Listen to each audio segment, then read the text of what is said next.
about hearts, flowers, and cupids. Is this what love is? I'm going to talk about what is love really.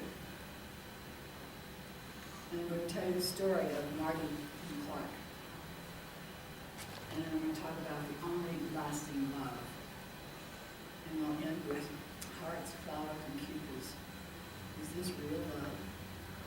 And then I'm going to give you an invitation. Ernest Holmes says, the inner voice tells us of a life wonderful in its scope, a life wonderful in its scope, of a love beyond our fondest dreams. Everybody is looking for love. Most of us are looking, as the old song says, in the wrong place. We go looking for love in another person. We go looking for love in another person because we think we're not complete unless we found that one special person who's going to complete us. Now, don't get me wrong. I believe that there is a mate for every person. But if we, for some reason, we don't find that mate, or that mate leaves this life before we do, does that mean love has stopped for us? It does if we think that we can only have love because we have that one person in our life. That person completes us. This is why I say we go looking for love in all the wrong places, because there's only one place to look for that love, but I get ahead of myself. This week we're going to be celebrating Valentine's Day. This is a day that's named for a man who was honored and proclaimed a saint because of the good deeds he did in the name of love. Not love as a lot of us are looking for, that love that we call eros. But he did his deeds of love for mankind. He did his deeds of love from agape love. Every time you turn on the radio this time of the year, or any time of the year for that matter, the airwaves are full of love songs, of looking for that person who's going to make me whole, or that person did me wrong song. And it's all about this inner yearning that we have for something that we all call love, all in the name of love.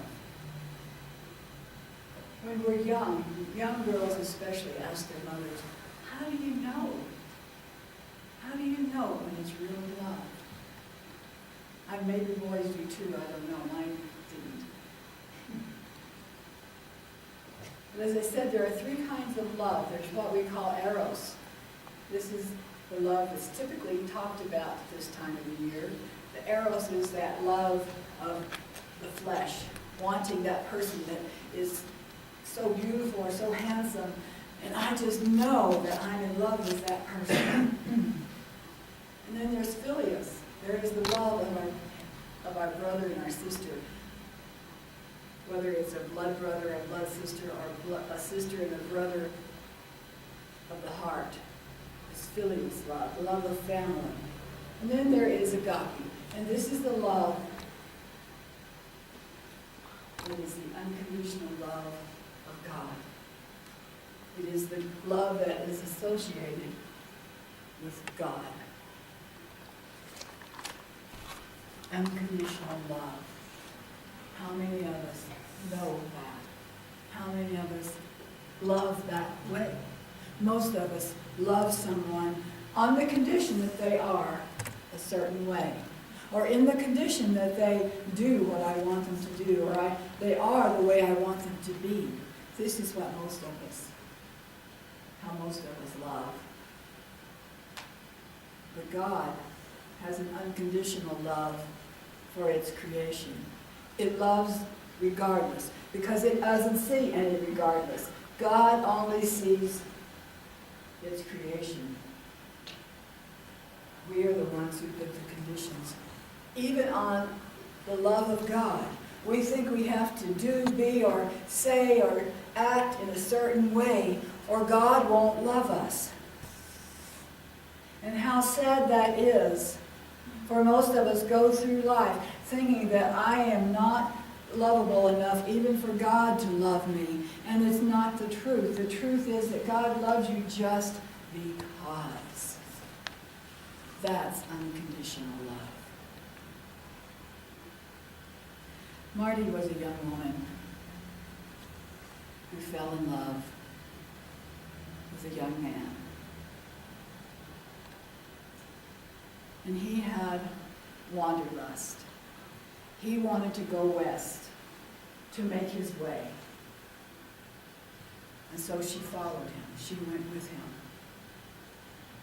And along the way to finding the place where he wanted to settle down, Marty died. And she was left alone. A young woman, not even 20 yet, a young woman who was also carrying within her a new life. She was all alone in a strange land.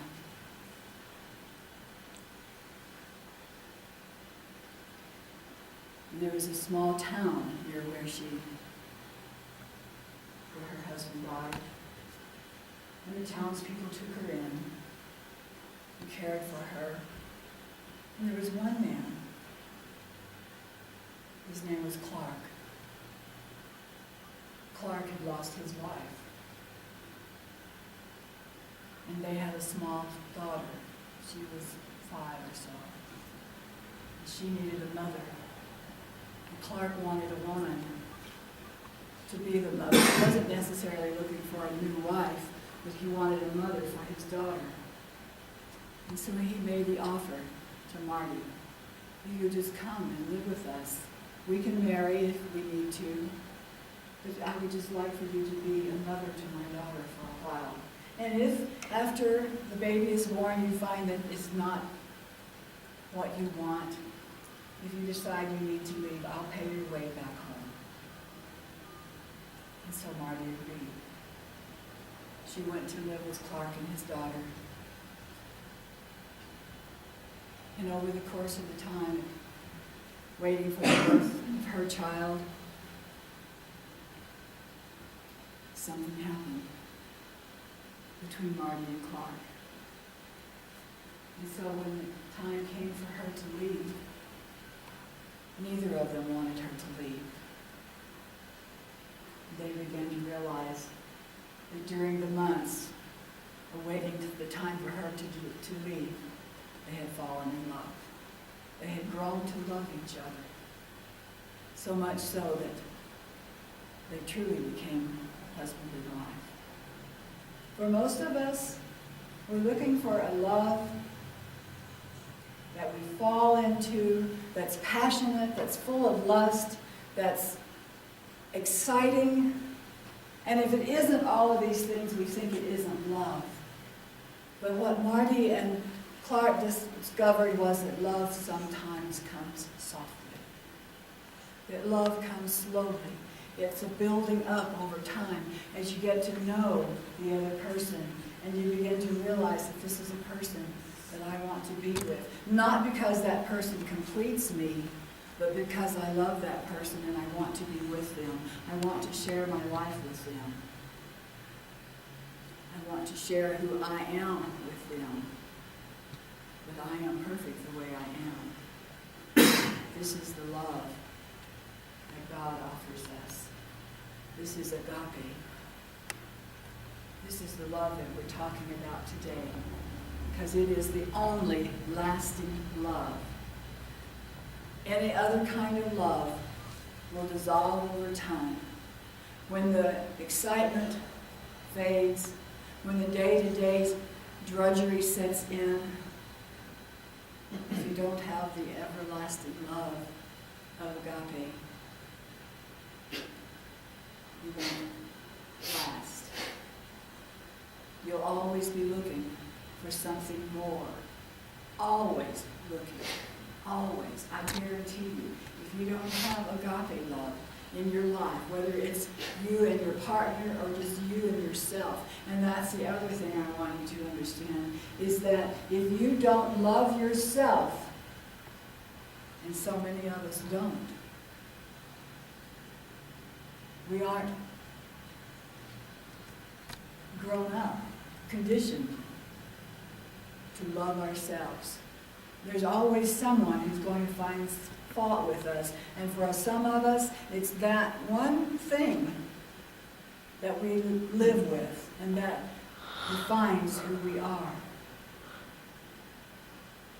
But loving yourself, finding a way to love yourself, beginning to understand that no matter what you may have done in your life,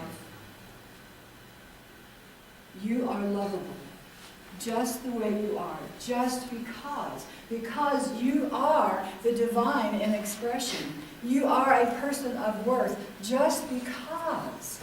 Not for any great things you may have done, not for how you look, not for how many marathons you can run, or hurdles you can jump. It doesn't matter what you do in this life. You are loved just because the Creator made you and He loves you. And if you don't realize that, with every cell in your body,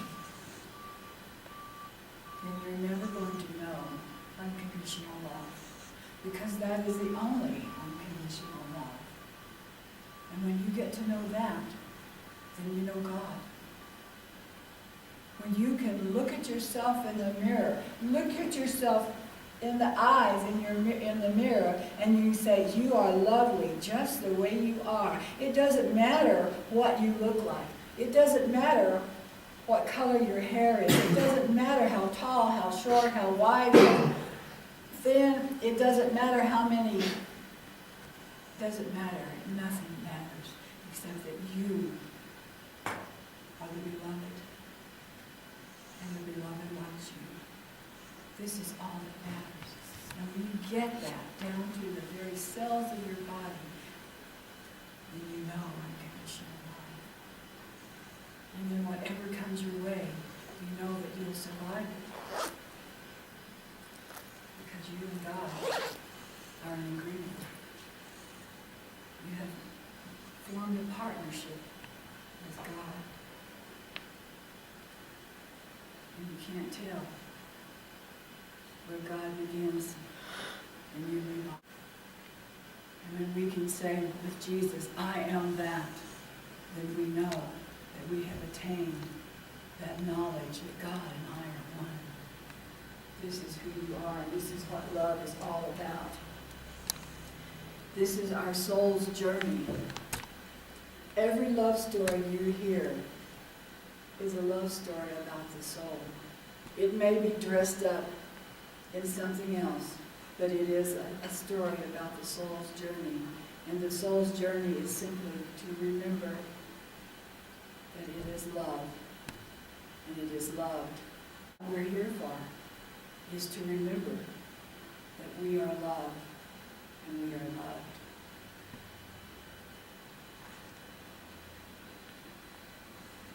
So the hearts and the flowers and the cupids are nice.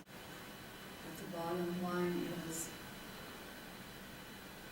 what is the real and the everlasting love? Do you know it? When you know it, you'll know that you are beautiful. You are loving yourself. You love yourself, and when you love yourself, you can love other people. And you are abundant beyond comprehension. Do you love yourself? I'd like you to close your eyes for just a second. Just close your eyes. And I want you to ask yourself, do I love myself? Do I realize that God is incarnate in me? And that God is that magnificent being that created this universe? Therefore, I am also that magnificent being that created this universe. Because if God and I are one, then that's who I am. I am magnificence. Magnificent. Can you say this? Can you believe it? Just think about it. I am that. I am loved. God loves me. God and I